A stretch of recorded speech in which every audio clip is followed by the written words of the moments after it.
As a result, we eventually grow old and die. Looking back, we will be surprised how fast life passed by.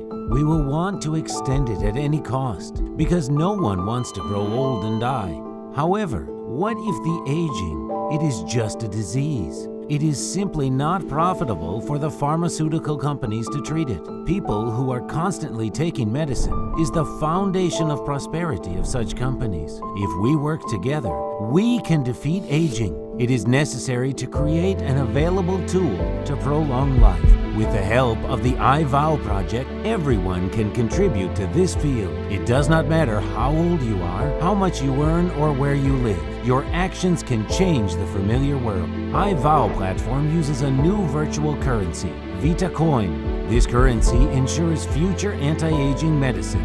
It is possible to buy VitaCoin for ordinary money or earn through activities in the real world. All the invested resources are directed to the establishment of a global aging research center. VitaCoin. It is anti-aging insurance. In the future, exactly for this currency, you can buy your elixir of immortality.